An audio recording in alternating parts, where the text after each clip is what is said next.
Much of the trash created by humans ends up in the ocean. Trash of all kinds exists in the ocean, but the most common type is tiny pieces of broken down plastics, known as microplastics.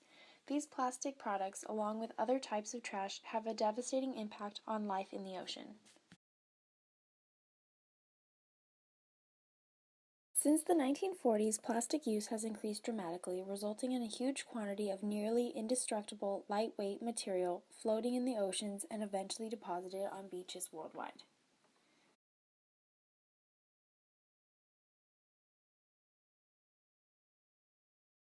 Plastic does not biodegrade. Instead, it photodegrades with sunlight, breaking down into smaller and smaller pieces, but they never really disappear. These plastic pieces are eaten by marine life, wash up on beaches, or break down into microscopic plastic dust, attracting more debris. The cycle of trash. Trash is created when people litter instead of using trash cans or recycling bins. Most of this trash is blown into storm drains where it travels through sewage pipes and into waterways.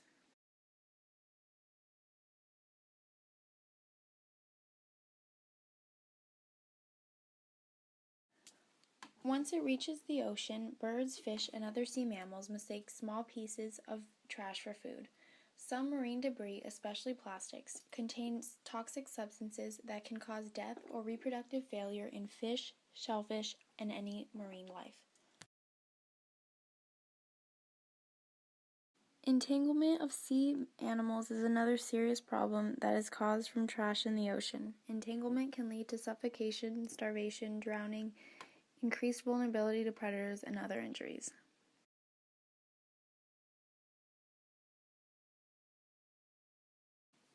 Plastic is also swept away by ocean currents, landing in swirling vortexes called ocean gyres.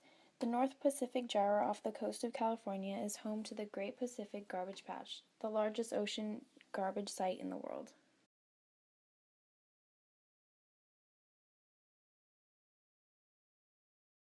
The floating mass of plastic is twice the size of Texas, with plastic pieces outnumbering sea life by a measure of 6 to 1. These floating garbage sites are impossible to fully clean up and would take large amounts of money to finance.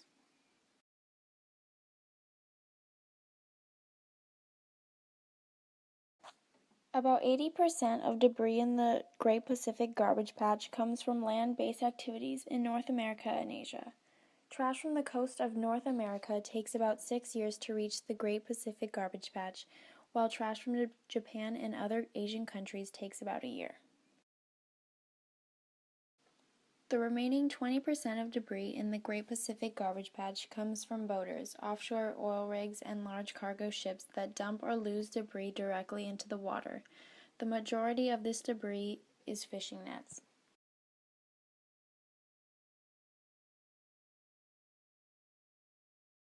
Because the Great Pacific Garbage Patch is so far from any country's coastline, no nation will take responsibility or provide the funding to clean it up. Charles Moore, the man who discovered the vortex, says cleaning up the garbage patch would bankrupt any country that tried it.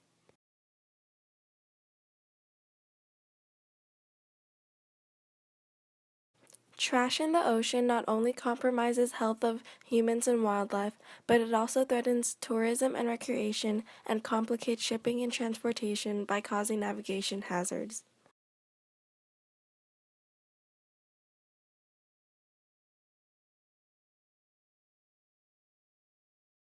It would take years and lots of money to completely clean up all the garbage in the ocean, but there are many steps that can be taken in helping to clean up our oceans and prevent more trash from entering into it.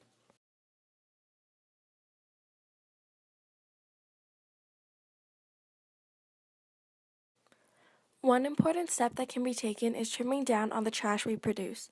Using reusable bags, water bottles, and even food containers, we can help reduce the amount of trash that ends up in the ocean.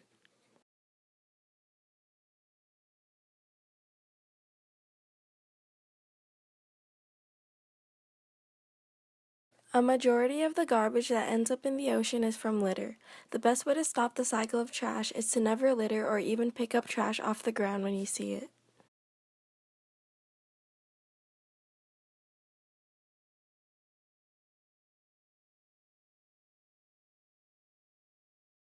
Beach cleanups are another way to make a difference in the sanitation of our oceans.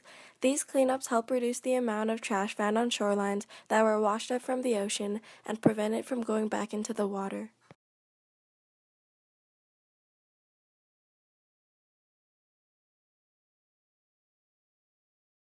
The Ocean Cleanup is an organization whose goal is to clean up the oceans by eliminating the trash in it. Their three main steps include extraction, prevention, and interception.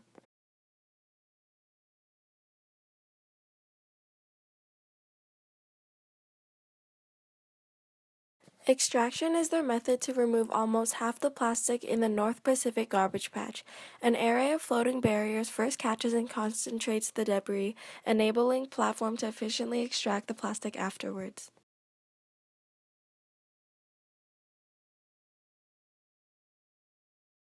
Prevention is an essential part of stopping plastic pollution, but will require radical changes in all levels of society.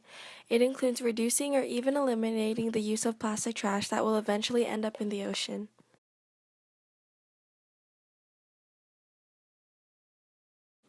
Interception is the third step of the process. The Ocean Cleanup plans to develop spin-offs for implementation in river deltas and other waterways that transport plastic to the oceans.